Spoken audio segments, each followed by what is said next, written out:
Hey everyone, welcome back to my channel. Today I wanted to talk about the new movie, Mission Impossible Final Reckoning. If you end up enjoying this video, please consider liking and subscribing. That way maybe one day finishing a franchise well will not become an impossible mission. Christopher McQuarrie has been directing these movies since Mission Impossible 4, and he returns for Final Reckoning. The synopsis is as follows. Ethan Hunt and the IMF team race against time to find the Entity, a rogue artificial intelligence that can destroy mankind. So without further ado, let's get into the 6 things that make a movie great. 1. The plot. If you can't tell by my demeanor, this review is not going to go at all the way that I expected it to. This movie franchise is very near and dear to my heart, and I've been watching it since I was a child, and that's why this review is going to hurt me a lot. This movie doesn't feel like a Mission Impossible movie at all. Originally, this movie was going to be called Dead Reckoning Part 2, and I thought it was going to take place immediately after Dead Reckoning Part 1, but instead, a year has gone by and everything has changed. Normally in Mission Impossible movies, the whole world is not aware of what's going on, and it's just Ethan Hunt and his team saving everyone from something but not getting any thanks because they're not even aware of what he's saving them from. But instead, now the Entity has gone global, and the whole world is aware of it and doesn't know what's real and what's not. And Ethan has been sitting on his thumbs and the key that he stole from Gabriel for over a year. Somehow the CIA director has become the president of the United States. They do not go further into that. And there's civil unrest all over the entire country. The Entity has taken over nuclear weapons in multiple countries and is planning on destroying the entire country with nukes as it takes over everyone. And you may ask yourself the question, how will nuking the entire world help the Entity? We never find out, and apparently the director doesn't know either because they never talk about it. And that lack of clarity in motive creates a huge hole in the plot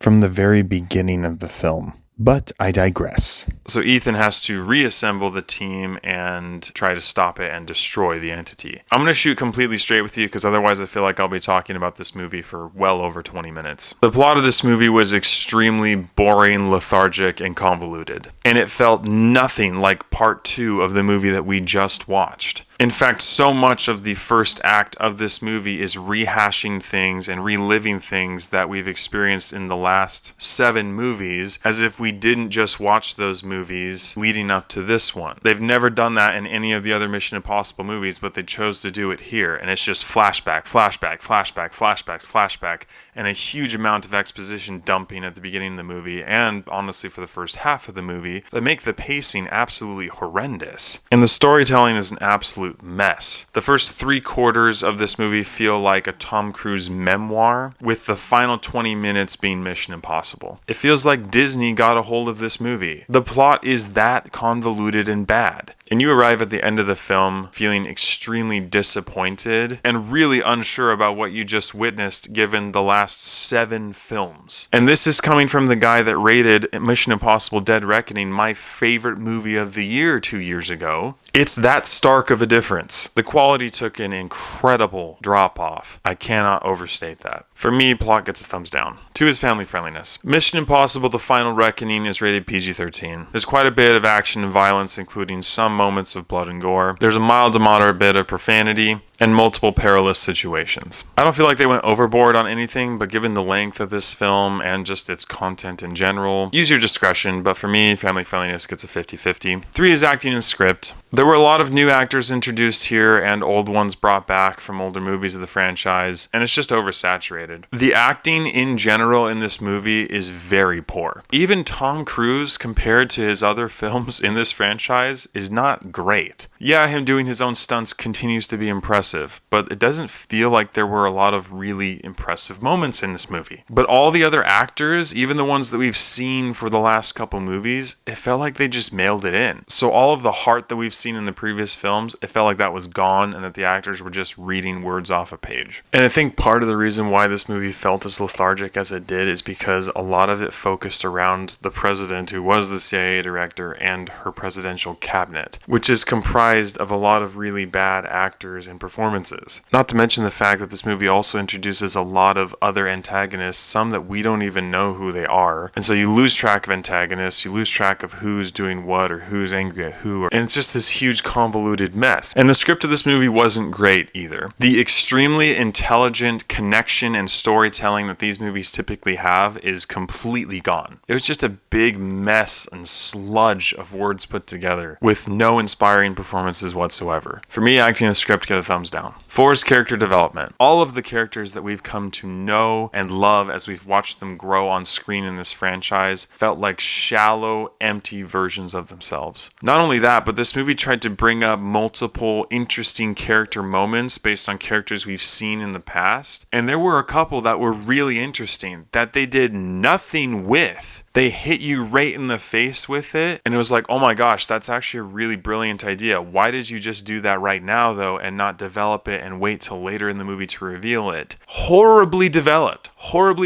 moments that did nothing. They wasted them. The character magic and team development and camaraderie and all of the charm and everything you've seen in all the other movies is gone. It's completely absent from this movie. It was unbelievable. Character development gets a huge thumbs down. 5 is visuals and CGI. If there's anything about the Mission Impossible franchise that can't change, it's Tom Cruise being awesome at doing stunts and seeing awesome things on screen. There are 2 moments in this movie where I was like, that's pretty cool, that's impressive that he's doing that. One of the biggest changes in this movie was the color gradient. So many moments in this movie felt like they were shot in the dark and that the ISO was cranked up so that the screen is dark, but it's given the look of having artificial, crinkly, staticky light. And it's a quality that a lot of really low budget and cheesy action films use. Completely different from the vivid and colorful scenes that we've seen in all of the previous films. Like, the quality decrease was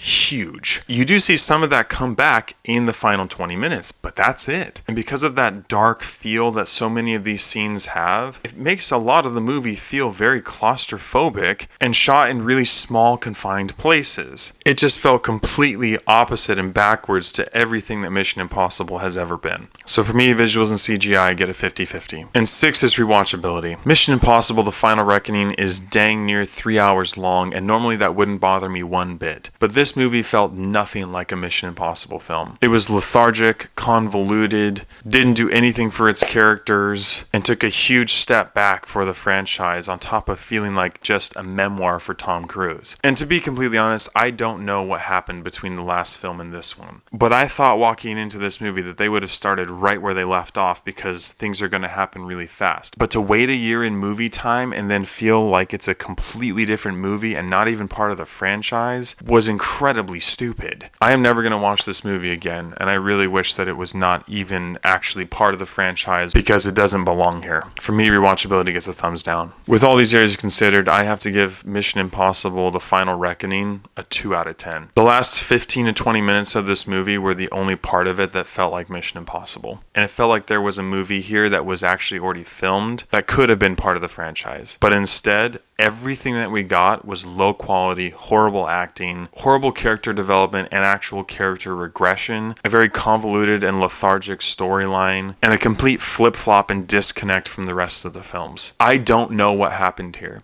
I have no idea what happened here, but it is not Mission Impossible. This was probably the most disappointed movie experience I've ever had in my life. So with all that in mind, Mission Impossible: The Final Reckoning is absolutely not worth wasting your money on or going to see in theaters. It is an embarrassment to movie making, and it is an embarrassment to the rest of the franchise, and I could not have been more disappointed. Well, thank you so much for watching. Sorry for an absolute doozy of a review, but sometimes that's just the way it goes. Did I expect it with this movie? Absolutely not, but there we are. But if you've seen Mission Impossible: The Final Reckoning, let me know what you thought about it in the comments below. Do you think it was of the same quality? Did you like it? Or did you feel the same way I did? As always, I appreciate your love and support, and I'll catch you guys and gals in the next one.